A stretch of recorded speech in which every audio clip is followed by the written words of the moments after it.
चलिए मेरे प्यारे बच्चों, आज का जो हमारा टॉपिक है phase space diagram for a single particle free to move in one dimension. हम फेज स्पेस डायग्राम बनाएंगे किसी सिंगल पार्टिकल के लिए जो कि किसी एक डायमेंशन में मूव करने के लिए फ्री होगा। उसके लिए हम फेज स्पेस डायग्राम बनाएंगे। क्या फेज स्पेस डायग्राम बनेगा उसके लिए चलिए शुरू करते हैं। मतलब हम कोई फेज स्पेस डायग्राम डिराइव करेंगे जो कि किसी सिंगल पार्टिकल के लिए freely move in one dimension, जो कि वन डायमेंशन में फ्रीली मूव कर सकता है कोई एक पार्टिकल, उसके लिए हम क्या बनाएंगे, फेज स्पेस डायग्राम। चलिए स्टार्ट करते हैं। यहां पर लिखेंगे let us consider a particle. हमने कोई पार्टिकल कंसीडर किया ऑफ मास m, जिसका मास स्पान m है, moving freely in one dimension with in a box of length l, जो कि किसी फ्रीली वन डायमेंशन में मूव कर रहा है किसी l लेंथ के बॉक्स में। मतलब कोई एक पार्टिकल है, मान लीजिए कोई बॉक्स हमने लिया जिसकी लंबाई हमारी l है, या आपने कैपिटल L मान लिया जिसकी लंबाई कैपिटल L है। अब इसके बीच में कोई पार्टिकल वन डायमेंशन में मोशन कर रहा है, वन डायमेंशन में मोशन कर रहा है along the x axis. L length हम इसी डायरेक्शन लिया, ऐसा तो है नहीं, अगर इस डायरेक्शन में हमने L लिया होता इस एक्सिस में मूव करता। मतलब किसी L लंबाई के लेंथ के बॉक्स में कोई पार्टिकल है जो कि मूव कर रहा है वन डायमेंशनल मोशन से। तो लिखेंगे since the movement of particle is one dimensional, so जब पार्टिकल की डायमेंशन वन डायमेंशन है, सो द पोजीशन कोऑर्डिनेट क्या हो जाएगा, position coordinate is equal to x, हम एक्स एक्सिस में मूव कर रहे हैं, एंड मोमेंटम कोऑर्डिनेट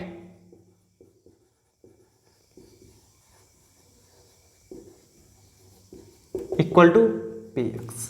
तो हमारा मोमेंटम कोऑर्डिनेट पी एक्स होगा। मतलब पोजीशन कोऑर्डिनेट एक्स होगा तो मोमेंटम कोऑर्डिनेट पी एक्स होता, अगर वाई होता तो पी वाई होता, जेड होता तो पी जेड होता। तब अगर हम फेज की बात करें, then phase space will be, वैसे तो फेज स्पेस 6 डायमेंशनल होता है। कब? जब आप x y z position coordinate लेते हो and p x p y p z momentum coordinate लेते हो, तो 6 को कंबाइन करते हैं तो वहां पर 6 कोऑर्डिनेट्स मिलते हैं जो कि 6 डायमेंशनल को शो करते हैं। लेकिन यहां पर कोई वन डायमेंशनल के लिए लेगा तो आप वन डायमेंशनल के लिए पोजीशन कोऑर्डिनेट एक्स लेते हो and momentum coordinate P x लेते हो। सो आप बताओगे the phase space will B 2 dimension, ये समझेंगे 2 डायमेंशनल मतलब x इंटू पी एक्स, ये 2 डायमेंशनल होगा। समझ पा रहे हैं? क्लियर? अब देखिएगा कह रहा है since the particle is consider to be free, no force acting. वो पार्टिकल क्या है? फ्री है। यहां पर लिख लेंगे since the particle is freely moving, यहां पर लिख सकते हैं, इसका मतलब है डज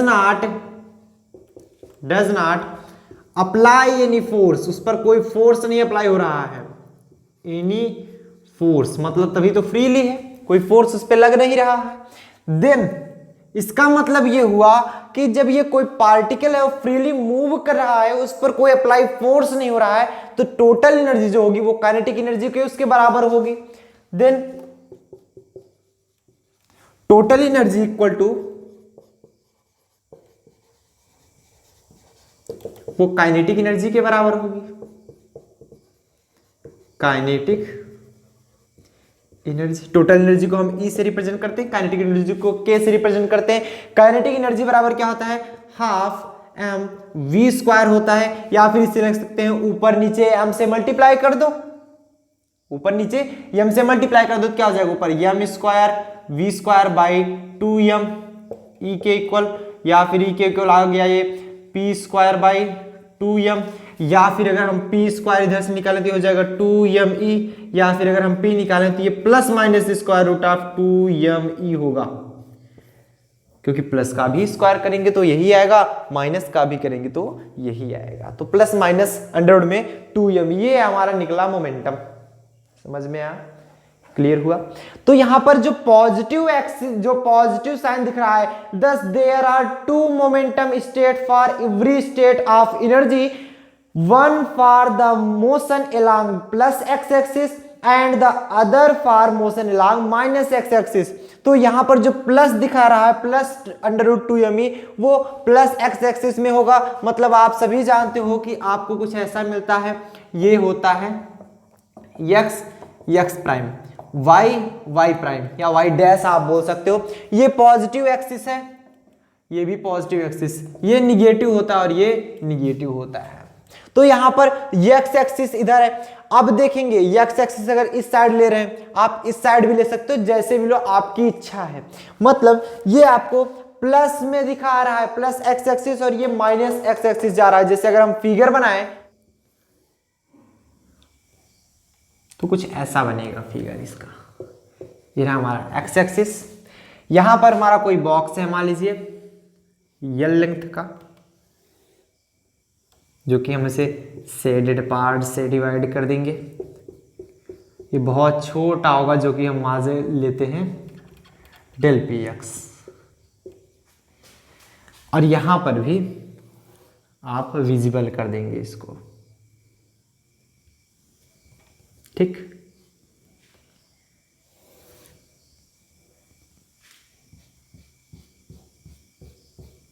ये समझ पा रहे हैं? तो ये देख पा रहे हैं, ये px है हमारा एंड ये x है।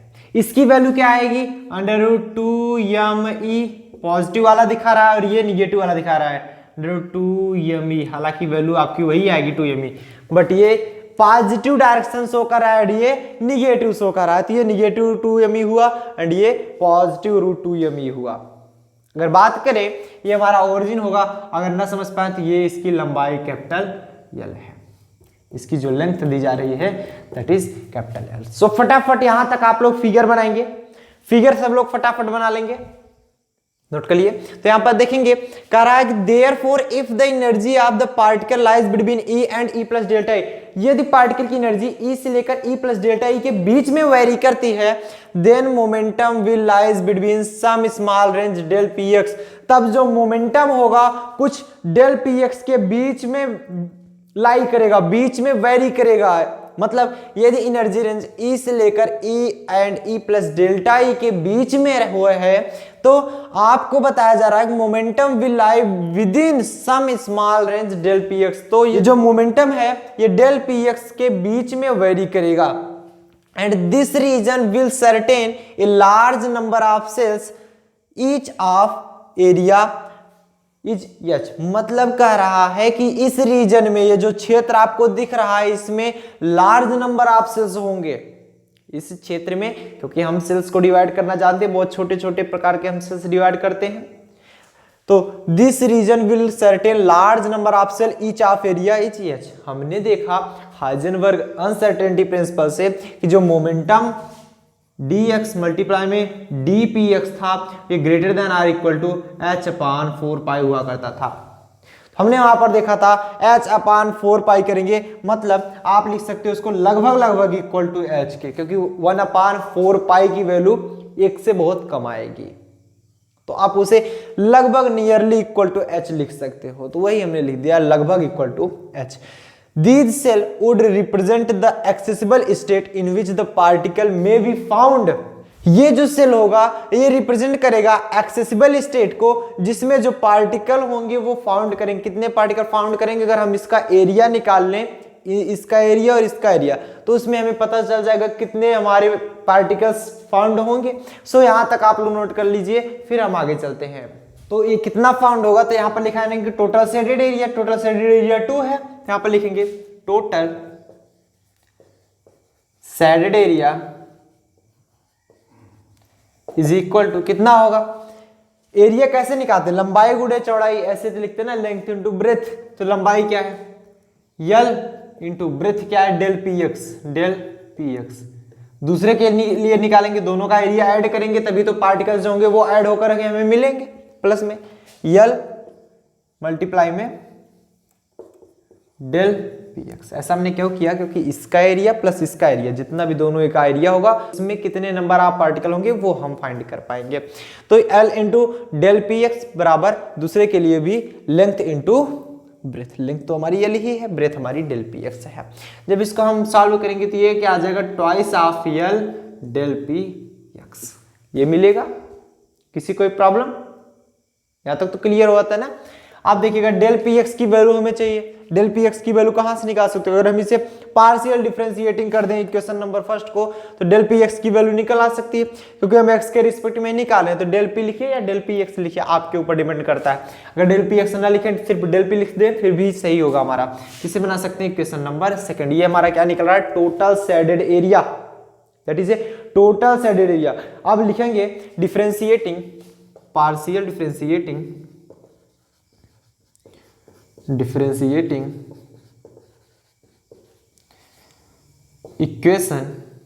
Equation first with respect to del E. Del E के रिस्पेक्ट में हम क्या करेंगे? इसका डिफरेंशिएशन कर देंगे। जब आप डेल ई के रिस्पेक्ट में इसका डिफरेंशिएशन करोगे क्या मिलेगा? इधर डेल पी एक्स अपान में del E is equal to, इधर क्या मिलेगा? डेल अपान डेल ई, ये तो 2m को लिख सकते हैं, 2me अंडर रूट में है तो पावर में हाफ। अब इसका आप डिफरेंशिएशन कीजिए तो हाफ हमारा आगे चलाएगा इंटू में 2me की पावर हाफ माइनस 1 इंटू में e के सापेक्ष कर रहे हैं ना, 2m तो हमारा बाहर होगा। अभी तक तो हमने 2me की पावर हाफ का किया, अब 2me का करना होगा तो 2m हमारा तो बाहर हो जाएगा, बचा e को लिख सकते हैं डेल ई के सापेक्ष। तो अब बाद में तो वह नहीं आता है ना, तो मतलब 2m हमारा बाहर हो जाएगा, e का डिफरेंशिएशन e के रिस्पेक्ट में 1 होगा। और आप लोग बीएससी के स्टूडेंट हो तो बेसिक चीजें हैं, आप सभी को पता होगी ये सब चीजें। तो इसको हम लिख सकते हैं हाफ इंटू 2m की पावर हाफ, 2me की पावर हाफ में से 1 घटाएगा तो माइनस हाफ बचेगा इंटू में 2m, या फिर हाफ इसे लिख सकते हैं 2m की power minus half into 2m तो है ही, 2m को पावर 1 लिख सकते हैं हम, ध्यान समझना, 2m की पावर 1 और e की पावर माइनस हाफ हमारा यहां पर अलग से लिख देंगे। हाफ 2m इंटू 2m, गुणे में घाते जुड़ती हैं, ये सेम वैल्यू है तो क्या हो जाएगा? 2m की power minus half plus 1 into में e की power minus half. Equation first हटा दें, यहां से देख लेंगे क्या मिला हमको। ये आ रहा था डेल पी एक्स अपान में डेल ई, तो हमें मिल गया डेल पी एक्स की वैल्यू हमें चाहिए थी तो हाफ इंटू में 2m की पावर 1 में से हाफ घटाएंगे तो हाफ बचेगा, e की पावर माइनस हाफ और इधर डेल ई जाएगा तो डेल ई। ये आया हमारा। Putting this value in equation number second, हम ये वैल्यू इक्वेशन नंबर सेकेंड में उठा के रख देंगे। तो लिखेंगे आप लोग पुटिंग दिस वैल्यू, ये वैल्यू हम इक्वेशन नंबर सेकंड में रखे अपने पर इन इक्वेशन सेकंड, ये वैल्यू उठाइए और इक्वेशन नंबर सेकंड में रख दीजिए। तो क्या हो जाएगा? Total shaded area, total shaded part का जो एरिया होगा कितना निकलेगा? 2l तो था हमारा ऑलरेडी, तो 2l डेल पी एक्स की वैल्यू क्या निकली? हाफ, 2m है अंडर रूट में तो 2m, देखिए 2m पावर हाफ है या फिर अंडर रूट 2m, चाहे जो लिखिएगा, e की power minus half del E. क्या देख रहे हैं? 2 से 2 कैंसिल, क्या है हमारा? यल under root 2m by E, ऐसे लिख सकते हो ना। देखिए e पावर माइनस हाफ है, क्या है? e की पावर हाफ नीचे हो जाएगा, मतलब अंडर रूट 2m अपान में अंडर रूट ई, क्योंकि e पावर हाफ नीचे जाएगा इंटू में डेल ई, ऐसे लिखा जा सकता है। या फिर और शॉर्ट फॉर्म में से लिखें रियल इंटू रूट 2m अपान में ई डेल ई। ये टोटल शेडेड एरिया आ गया, टोटल शेडेड एरिया। ठीक, हमें क्या चाहिए था? फेज स्पेस डायग्राम तो हमने डेवलप कर लिया for a single particle free to move in 1 dimension. अब हम निकालेंगे कितने नंबर ऑफ फेज सेल होंगे, जो हमने यहां पर अभी माना था ना कि बहुत सारे नंबर्स फेज सेल होंगे, तो कितने फेज सेल होंगे वो भी हम फाइंड कर लेंगे।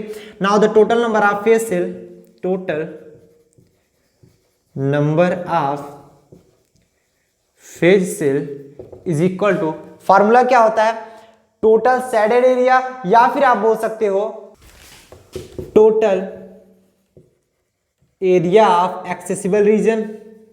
रीजन मतलब क्षेत्र होता है, कारण नहीं, REGION, रीजन, अपान में area of one phase cell, one phase cell. तो area of one phase cell H था। अब देखेंगे total area of accessible region मतलब टोटल शेडेड एरिया क्या हो जाएगा, L into root 2m upon E delta E. तो इसको लिख सकते हैं L अपान H इंटू में root 2m upon E del E. ये निकला total number of phase cell, total number of phase cell,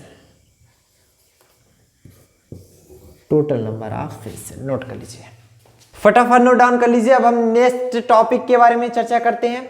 से यहां तक नोट डाउन कर लिए। अब हम चलिए देखते हैं नेक्स्ट टॉपिक हमारा क्या होगा। फटाफट से एक बार स्क्रीनशॉट ले लो और सब बच्चे कमेंट करके सब लोग बताओ, चैट सेक्शन का उपयोग करो। जितने भी बच्चे यहां पर बैठे हो सब लोग चैट सेक्शन में लिखो। सबको समझ में आया नहीं, क्लियर होता है? बोलो सब लोग, देखो मैं देख रहा हूं चैट सेक्शन, सबको क्लियर हुआ या नहीं? 100% समझ में आ गया टोटल। चलिए अब हम आगे चलते हैं। काफी बच्चों ने बताया यस सर समझ में आ गया, बहुत सिंपल था, कुछ नहीं था। एक बार हम फिर से आपको बता दें, जो थियरी हमने लिखा है वो तो मान लीजिए लिखा है। यहां पर हमने बताया यदि ई से ई प्लस डेल्टा ई तक ये वेरी करेगा तो वहां पर हम जो एरिया लेंगे del x into del p x बराबर H by the Heisenberg uncertainty principle.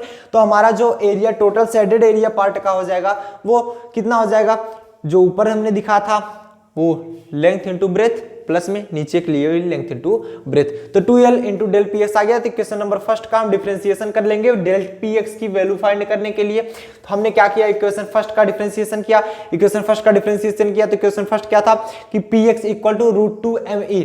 तो डिफरेंशिएशन करेंगे तो हमने जस्ट ऐसा लिखा, हाफ हमारा आगे आ जाएगा 2me power half minus 1 into में 2m, इसलिए होगा 2me करेंगे, e का तो 1 हो जाएगा, 2m हमारा कांस्टेंट है। फिर क्या हुआ, हाफ 2me की पावर हाफ में से 1 घटाएंगे तो माइनस हाफ बचा, मल्टीप्लाई में 2m, और इधर इक्वल टू हाफ 2m की power minus half into 2m की पावर 1 लिख दिए, और मल्टीप्लाई में e पावर माइनस हाफ, क्योंकि ये वैल्यू जब सेम है तो गुणे में घाते जुड़ जाएंगे। तो हाफ 2m इंटू 2m था, 2m power minus half plus 1 e power minus half. तो आप इसे लिख सकते हो हाफ 2m की पावर 1 में से हाफ घटाओगे हाफ बचेगा, ये e की power minus half and del हमने इस तरह मल्टीप्लाई किया क्योंकि आपको डेल पी एक्स की वैल्यू चाहिए थी यहाँ पर रखने के लिए। तो ये वैल्यू उठा के ले जाकर हम यहाँ पर रख देंगे तो क्या मिला, टोटल शेडेड एरिया 2l हमारा ऑलरेडी एग्जिस्ट कर रहा था, इनटू में ये वैल्यू उठा के डेल पी एक्स के स्थान पर रख दिया। 2 से 2 हमारा कैंसिल हो जाएगा, बचे क्या l रूट 2m, e की पावर माइनस हाफ है, नीचे जाएगी पावर हाफ मतलब रूट e डेल ई, इसे लिख सकते हो l root 2m upon e del E. तो आप लिख सकते हो total number of phase cell जब आप निकालोगे तो total area of accessible region upon में area of one phase cell. तो area of one phase cell यहां से देखो, area of one phase cell is h आया है तो इसकी जगह h रख देंगे तो क्या हो जाएगा, l upon h root 2m upon e into में डेल ई। बहुत सिंपल था। और जो हमारा डायग्राम था, डायग्राम तो आपने पहले से ही डिराइव कर लिया। सो फटाफट नोट डाउन कर लीजिए, हम अगले टॉपिक के बारे में चर्चा करते हैं। सो चलिए मेरे प्यारे बच्चों हम देखते हैं दूसरा टॉपिक। पहला टॉपिक आपने पढ़ा किसी वन डायमेंशनल के लिए फेज सेल या फेज डायग्राम निकाला था, आपने नंबर ऑफ फेज सेल निकाला कितना आया किसी वन डायमेंशनल फेज स्पेस के लिए। अगर हम वहीं पर टू डायमेंशनल ले लें किसी टू डायमेंशनल मूवमेंट के लिए, तो वहां पर टू डायमेंशनल मूवमेंट के लिए आपके लिए फेज सेल कितने आएंगे, मतलब फॉर वन डायमेंशनल के लिए यदि आप फ्रीली मूव कर रहा था किसी भी वन डायमेंशनल स्पेस में, कोई भी है मान लीजिए वन डायमेंशनल एक्सिस पर मूव कर रहा था। अब देखिएगा number of phase cell in a two dimensional phase space for one dimensional oscillator, किसी वन डायमेंशनल ओसिलेटर के लिए हमें निकालना है टू डायमेंशनल फेज स्पेस कितने आएंगे। यहां पर लिखेंगे consider an oscillator of mass small m comma frequency जो उसकी ली जा रही है frequency nu and having energy between 0 and e। 0 और E के बीच में उसका एनर्जी है। ठीक, तो हम निकालेंगे area of one phase cell ना। Area of one phase cell कितना होगा? Area of one phase cell, one phase cell के लिए एरिया होगा बाई हाइजेनबर्ग अनसर्टेनिटी प्रिंसिपल, क्या हो जाएगा? डेल एक्स मल्टीप्लाई में del p x is equal to H. जो area of one phase cell होगा वो एच के बराबर आएगा, क्योंकि हमें अभी जरूरत पड़ेगी। हम टोटल एरिया अपान में वन फेज सेल का एरिया निकालते हैं, तो टोटल एनर्जी अगर यहां से निकाल ले, now the total energy of oscillator, total energy of oscillator क्या होगा? E equal to kinetic energy plus में पोटेंशियल एनर्जी। काइनेटिक एनर्जी होती है half M we square plus में पोटेंशियल एनर्जी होती है हाफ के x square for oscillator. Oscillator के लिए क्लास 12 में आपने पढ़ा है कि ओसिलेटर के लिए पोटेंशियल एनर्जी हाफ के x square and kinetic energy तो already half M we square ही होती है। तो इसे हम पी के रूप में कन्वर्ट कर लेंगे तो क्या हो जाएगा? एम वी स्क्वायर अपान में 2m, क्योंकि हमने एम से ऊपर नीचे मल्टीप्लाई कर दिया, प्लस में हाफ, इसे लिख सकते हैं के एक्स स्क्वायर, या फिर ये हो सकता है P square by 2m plus में हाफ के एक्स स्क्वायर, या फिर इसे हम लिख सकते हैं 1 इज इक्वल टू ई को हमने नीचे ले लिया P square by 2me plus में ई हमारा नीचे आ गया, क्या हो जाएगा? के एक्स स्क्वायर बाई 2e, या फिर इसे लिखा जा सकता है, हम इसको इस साइड ले लें, A1 को इस साइड ले लें, कोई प्रॉब्लम तो है नहीं, P square by 2me plus में एक्स स्क्वायर बाई के ऊपर है, अगर हम 1 अपान में लिख दें तो बात बराबर होगी 2e बाई के, क्योंकि के ऊपर जाएगा फिर वही हमारा आ जाएगा is equal to 1 from equation number first बना लेंगे।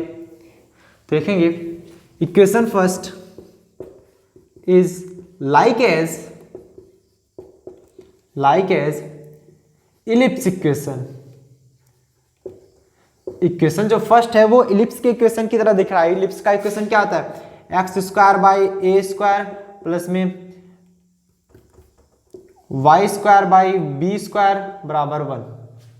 तो यहाँ पर हम लिखे हैं एक्स वाला एक्स से हम कंपेयर कर देंगे, वाई की जगह हम पी रख दिए हैं। या फिर इसे आप ऐसा लिख सकते हो, इसे आप लिखना चाहो तो ऐसा लिख सकते हो, एक्स स्क्वायर को ही पहले लिख लीजिए, एक्स स्क्वायर बाई 2e अपान के प्लस में p square by 2me is equal to 1। कोई प्रॉब्लम तो है नहीं, आगे पीछे कर सकते हो। तो यहाँ पर कंपेयर कर देंगे, इसे क्वेश्चन नंबर सेकंड बना लेंगे। Comparing equation first and second. Equation first और सेकंड का कंपेयर करिए, कितना आएगा? कंपेयर करने के बाद ए स्क्वायर बराबर 2e बाई के, ए स्क्वायर बराबर √2e बाई के, या फिर ए बराबर √2e बाई के। ये है बी की अगर वैल्यू बताएं तो बी स्क्वायर बराबर, यहाँ पर b बराबर 2me, यहाँ पर b स्क्वायर बराबर 2me, अगर हम b की वैल्यू बताएं √2me, ये निकला। तो ये इलिप्स के इक्वेशन की तरह दिख रहा था। हमने वहां पर बताया था इलिप्स का ऐसा ही होता है, इधर a होता है जिसकी वैल्यू हमने बताई थी a equal to √2e by के आएगा, और इधर ये होता है हमारा b जिसकी वैल्यू आएगी हमारी √2me। हमें निकालना क्या है? Number of phase cell. So लिखेंगे now the number of phase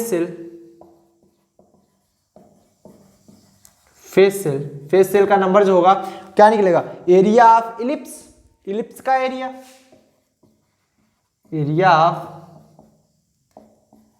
ellipse divide by, मतलब इस पूरे इलिप्स का एरिया, और इसमें कोई एक फेज सेल, मान लो कोई इलिप्स है, हमने क्या कोई इलिप्स है, इसे हम फेज सेल में डिवाइड करें, मतलब छोटे छोटे सेल में, ये ऐसे बर्फी कट कर रहे हैं तो हमने छोटे छोटे सेल्स में डिवाइड कर दिया। बोलो समझ में आता कि नहीं? छोटे छोटे सेल्स में। तो अगर हम टोटल के एरिया में से एक सेल के एरिया, क्योंकि सभी का यहाँ पर एनर्जी समान है, सभी का एरिया समान है, किसी एक एरिया को अगर हम डिवाइड कर दिए तो इसका संख्या पता चल जाएगा हमको। Area of one phase cell क्या आएगा? एरिया ऑफ इलिप्स, इलिप्स का एरिया क्या होता है? Pi into a into b, pi a into b divide by area of one phase cell. One phase cell का एरिया क्या था? ये एच, पाई ए की वैल्यू क्या है? Root two E by k, रख देंगे value root two E by k, multiply में बी की वैल्यू ये root two m E, root two m E divide by h. तो यहां पर हो सकता है पाई यम, तो हमारा रहेगा E into E, two into two, under root two into under root two, बाहर हो जाएगा two, E into E, under root में दोनों है, बाहर हो जाएगा ई, यम तो हमारा अंडर रूट में रहेगा ही क्योंकि अंडर रूट में हमारा यम है और कहीं यम है नहीं, अपान के, ये देखिएगा ये अपान में एच लिख सकते हो, अंडर रूट में यम अपान के। बोलो कोई दिक्कत? हमने क्या किया, एनर्जी देखिए, energy into energy, under root into under root बाहर हो गया, root two into root two ये भी बाहर हो गया। अब देख रहे हो जैसे हमने लास्ट वीडियो का दूसरा टॉपिक बताया था, यही हमारा चला था, सेम टू सेम टॉपिक यहाँ पर भी है, और पाई भी हमारा बन गया टू पाई ई। जैसे इसको अच्छा लगने के लिए लिख सकते हैं कि to pi E, pi to ई अच्छा नहीं लग रहा है ना, two pi E upon h under root M by k. तो हम यहां से दिखा सकते हैं, ये तो नंबर ऑफ फेज सेल हो गया, total number of phase cell is equal to, यहां पर दिखा सकते हैं, इक्वेशन थर्ड बना लीजिए, सिंस फ्रीक्वेंसी